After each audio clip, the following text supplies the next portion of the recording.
আসসালামু আলাইকুম রহমতুল্লাহ বরকাতুহ। আলহামদুলিল্লাহ রবিল আলমিন ওয়াসসালাতু ওয়াসসালামু আলা নবিয়িনা মুহাম্মদ ওয়া আলিহি ওয়া সাহবিহি আজমাইন, আম্মা বাদ। সুপ্রিয় দর্শক শ্রোতা ভাই বোনেরা, আজ আপনাদের সঙ্গে একটি তথ্য শেয়ার করতে চাই। সেটি হল, নবী করিম সাল্লাল্লাহু আলাইহি ওয়াসাল্লাম একবার জিবরিলকে প্রশ্ন করেছিলেন, ইয়া জিবরিল, মা লি লাম আরা মিকাইল দাহিকা কত।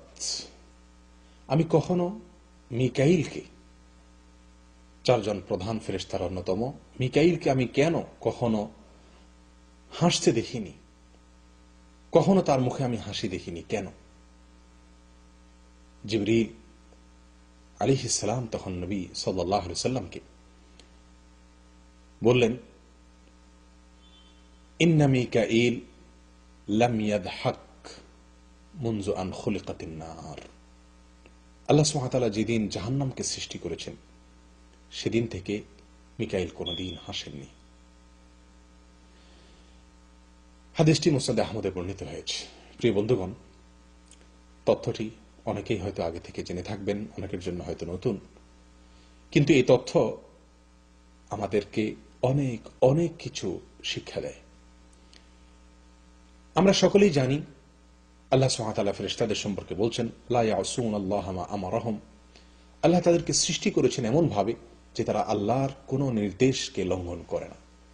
সৃষ্টিগতভাবে, প্রাকৃতিকভাবে তারা আল্লাহর অবাধ্য হওয়ার কোন সুযোগ বা ক্ষমতাই তাদের মাঝে নেই। এই জন্য কোন ফেরেশতা কখনো জাহান্নামে যাবে না, কখনোই জাহান্নামের আগুনে তারা পড়বে না। এরপরেও এই কথা জেনেও আল্লাহর ফেরেশতাদের মধ্যে কোন সাধারণ ফেরেশতা নয়, একজন বিশাল মর্যাদাশীল ফেরেশতা মিকাইল, তিনি কখনোই কাঁদেন না, তিনি কখনোই হাসেন না। তার হাসা তিনি ছেড়ে দিয়েছেন জীবনের তরে জাহান্নাম দেখে, জাহান্নামের আযাব দেখে, জাহান্নাম সৃষ্টি করার পর থেকে। প্রিয় বন্ধুগণ, নিঃসন্দেহে একজন মানুষ হিসাবে এর মাঝে আমাদের জন্য শিক্ষা রয়ে গেছে। আসুন আল্লাহর ভয়ে ভীত হওয়া এর অভ্যাস করি। বিশ্বাস করুন, আল্লাহর ভয়ে ভীত হওয়ার মাঝে যে স্বাদ রয়েছে, এর ভিতরে যে আনন্দ রয়েছে, এর ভিতরে যে এরকম ভাবে এর ভিতরে যে তৃপ্তি রয়েছে, পৃথিবীর কোন জিনিসের মাঝে সেই তৃপ্তি নাই।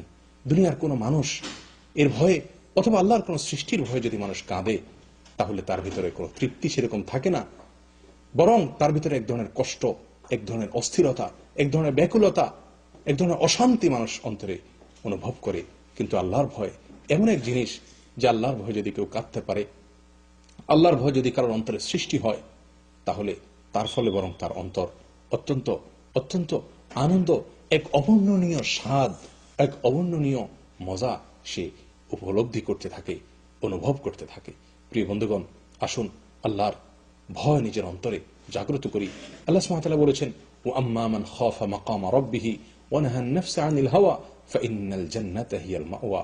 যারা আল্লাহর সামনে দাঁড়াতে হবে, এই ভয় যারা অন্তরে লালন করে এবং সেই ভয় থেকে যারা অন্যায় কাজ থেকে নিজেকে দূরে সরিয়ে রাখে, তাদের জন্যই আল্লাহ সুবহানাহু ওয়া তাআলা জান্নাত সৃষ্টি করেছেন। জান্নাত তাদের ঠিকানা। প্রিয় বন্ধু, মিকাইলের মতো ফেরেশতা জাহান্নামে তাদেরকে দেওয়া হবে না নিশ্চিত জেনেও জাহান্নামের ভয়াবহতা দেখে জীবনের তরে হাসা ছেড়ে দিয়েছেন। আর আমাদের অন্তর একটিবারের জন্য জাহান্নামের শাস্তির ভয়ে, জাহান্নামমুখী কর্মকাণ্ড, গুনাহ, অপরাধ, হারাম, এই সমস্ত কর্মকাণ্ড থেকে আমরা নিজেদেরকে দূরে সরাচ্ছি না। নিঃসন্দেহে আল্লাহ সুবহানাহু ওয়া তাআলা সঠিক বলেছেন, উলাইকা কাল আনআম। অন্তর আছে কিন্তু উপলব্ধি আমরা করি না। এই সমস্ত মানুষকে আল্লাহ তাআলা চতুষ্পদ জন্তুর চাইতেও পথহারা, গোমরাহ, পথভ্রষ্ট বলেছেন। আমরা যেন সেরকমই হয়ে যাচ্ছি। আল্লাহ সুবহানাহু ওয়া তাআলা আমাদের সকলকে আল্লাহর ভয় আমাদের অন্তরে লালন করার, জাগ্রত করার, অনুভব করার তৌফিক আল্লাহ তাআলা আমাদের সকলকে দান করেন। আর আল্লাহর ভয়ে ভীত সন্ত্রস্ত যারা, তারাই জান্নাতি হবে। আল্লাহ তাআলা আমাদের সকলকে সেই সৌভাগ্যশীল বান্দাদের মধ্যে শামিল করেন। আমিন। ওয়া আখিরু দাওয়ানা আলহামদুলিল্লাহি রাব্বিল আলামিন। আসসালামু আলাইকুম ওয়া রাহমাতুল্লাহি ওয়া বারাকাতুহু।